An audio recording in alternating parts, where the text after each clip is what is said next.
Welcome, ENGR 214, Engineering Statics. This quick lecture is about particle equilibrium.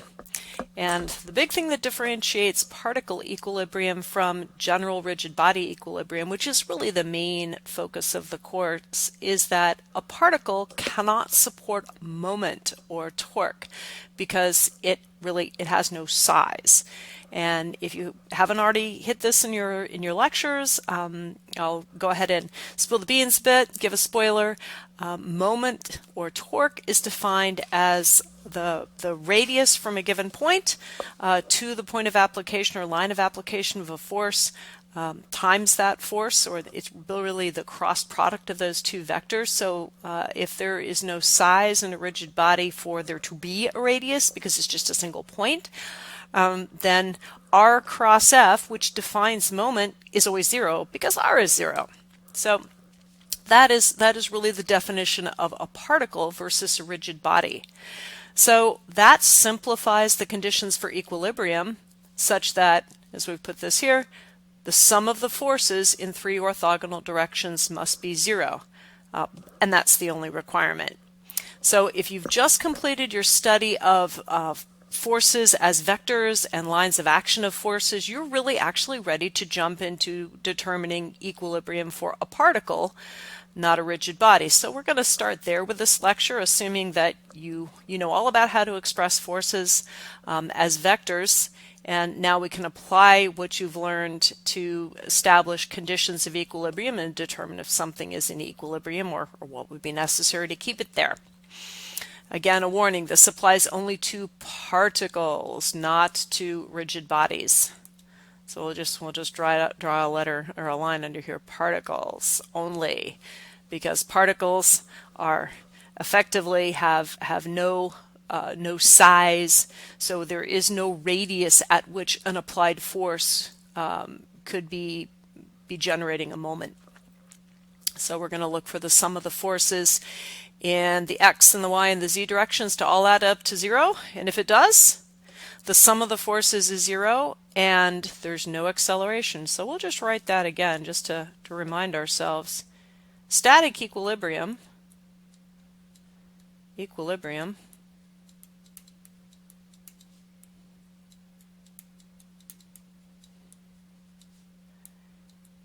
is when acceleration equals zero.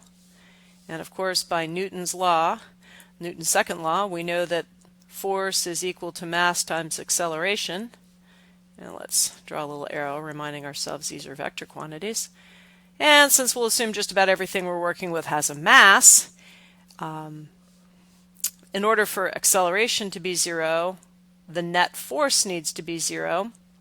And for our purposes, the F of concern here is F net, meaning the net sum of the forces, and our net forces are, meaning the sum total, is the sum of all the forces on the body, or on the particle for this lecture. Force sub all, meaning all the forces. Okay, so let's look at this in the context of an example. We got over in our little figure, we've got two vertical walls. The little diagonal slashes indicate a surface, a solid rigid surface. So we've got kind of two walls, and we have a round ball, which meets the requirements of a particle, suspended on three cables that are attached to the walls. And cables are not rigid. They're ropes, so they can't support moment. So they're going to exert a force that is tension only, constrained to their direction of action. And we can draw a little horizontal here. And we'll assume that this particular cable is also acting in a horizontal direction. And if we, for instance, have the weight of the ball, we know that that would act vertically downward. And we knew that each one of these cables is going to exert some tension. You can't push a rope, so they're only pulling. That's another nice property of cables.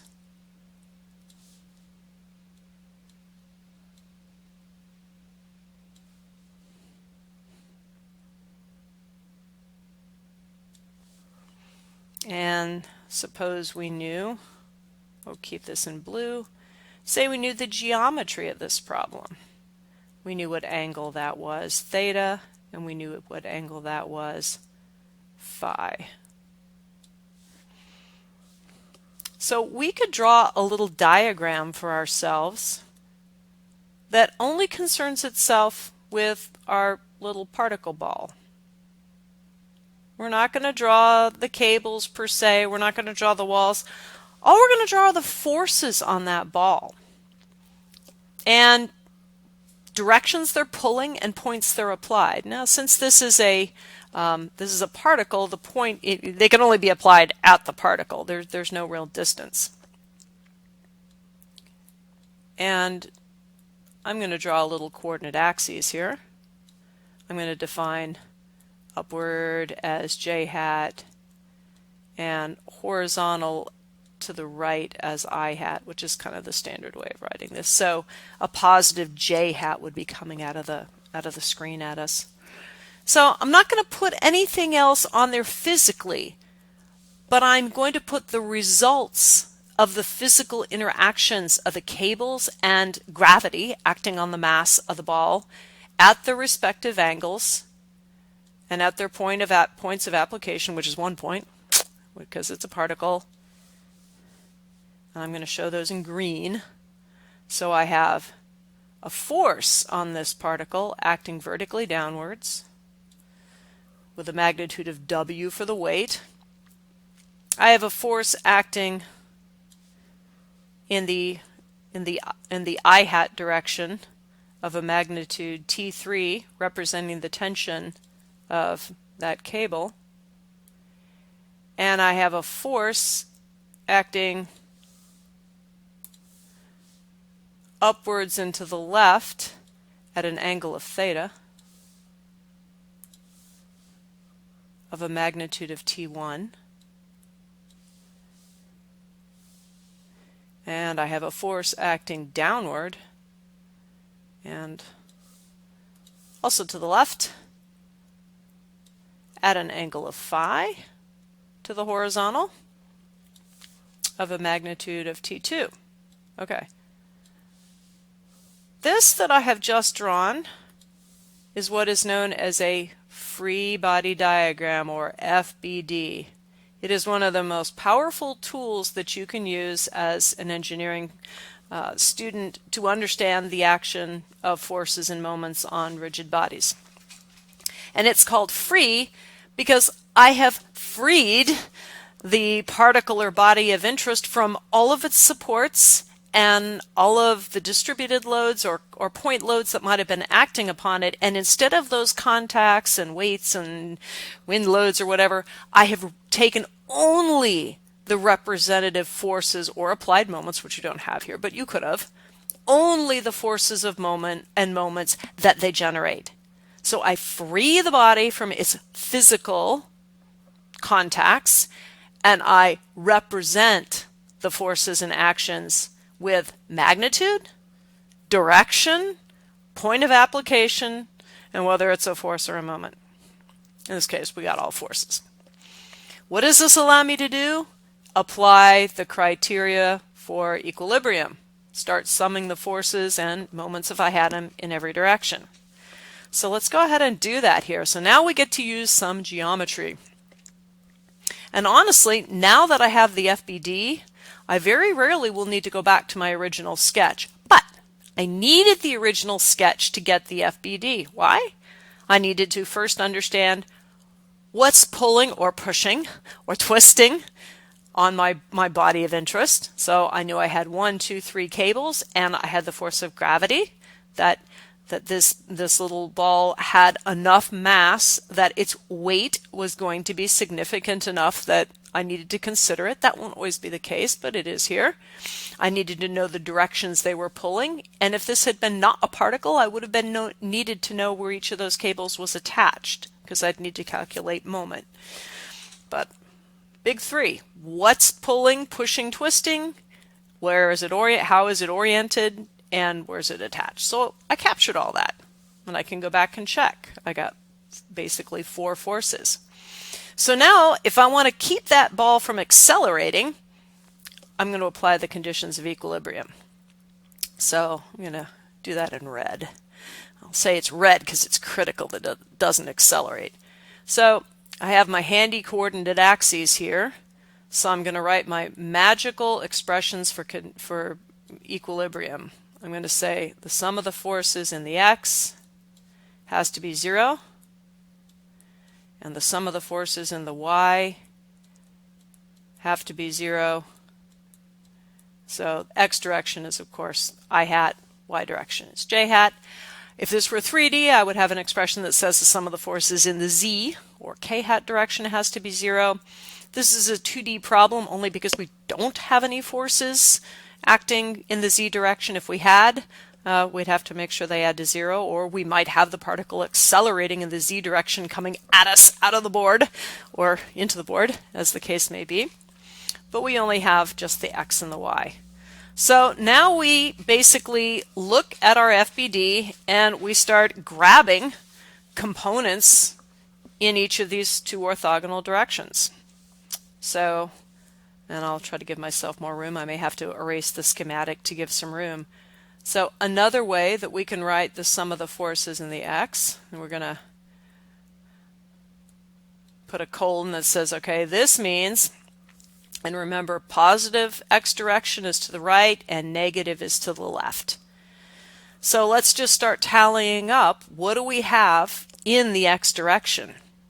Well, we have all of T3 in the positive x direction.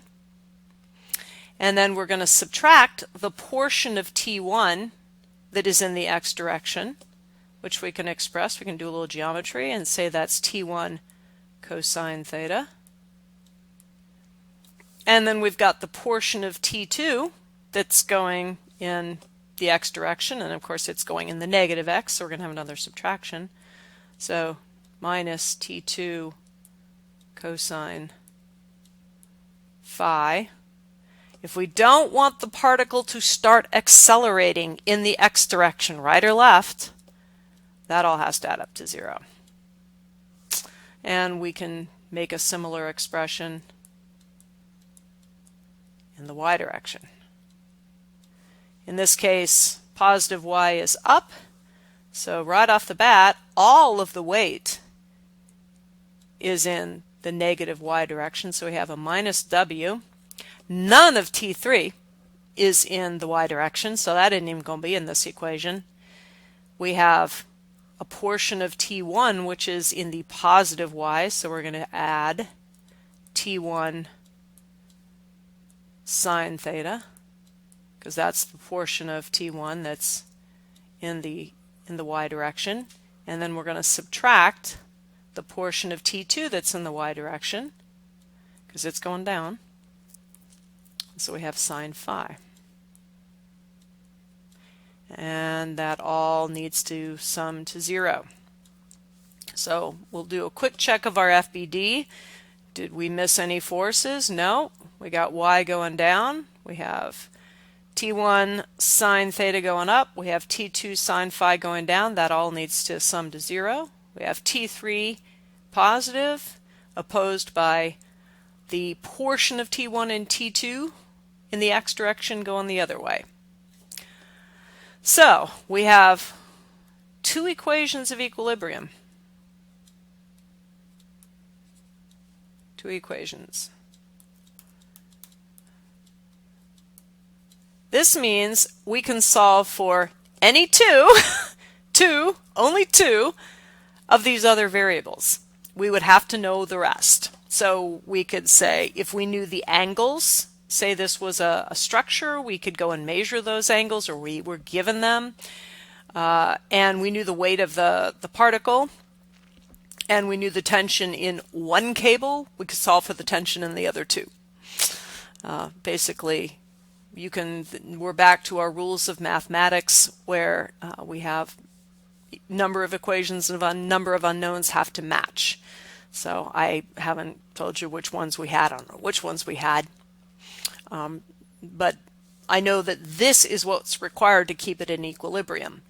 So things you might care about. Maybe you had a certain type of cable that will only support so much tension. So I know a maximum tension in each of these cables. And so maybe I'd set one or two to that maximum. Maybe I know what angles I have to use. Maybe I'm looking for how much weight I can support based on the cables I have, or how big a cable I have to buy based on the weight. I now have a way to relate variables in order to keep this from accelerating. So in most cases you'll be given all but the two variables that you're going to be solving for, and you're going to use your equations of equilibrium in order to get what you need. So if we had had a 3D condition, if we had 3 dimensions, we would have a sum of the forces in the Z would have to sum to 0, and that would give us an additional equation of equilibrium. In this case, it's trivial because we don't have any forces there, so we can say we could invoke it, but then we have nothing to plug into it, and we still have to solve for all of this. If we'd had something in the Z direction, it wouldn't be trivial. We'd have an expression to write here, and then we could use this to help solve for that. So we could introduce another unknown and have an equation to take care of it. When you go to rigid bodies, you'll get another 3 equations for 3D for some of the moments. So there's one for every direction that you would have to consider, but that's later. So this is a real quick general case for particle equilibrium. So we have the body we're working with is small, can't support moments because it doesn't really have any size. So it's small, especially, and in the real world we won't have infinitely small particles, but we might have something that's really small compared to the scale of everything else. So, this ball isn't real big compared to the length of the cables we're considering, and that's what let us consider it as a particle. So all we have to say are the sum of the forces in all 3 orthogonal directions, and there are only 2 that happen to apply here, are 0, and then draw an FBD, free the body from all of its contacts, replace contacts in any kind of distributed or internal load like gravity with a force, free it, replace those with forces, and then tally up your forces in the directions that you're interested in, the coordinate axes. And then set them all equal to 0. If you were in dynamics, we would set it equal to MA. So that's later, but you will use these same kind of approaches if you move forward into dynamics or into strengths and materials. In strengths, you would allow something to deform. In dynamics, you would allow them to accelerate. But here in statics, we want to keep it still. We're keeping it rigid, not deforming. So we have a 0 in all these equations. So we're going to take a pause here and then have a follow-on lecture for just a few extra examples of particle equilibrium with some things you might be familiar with, just to give you a little practice.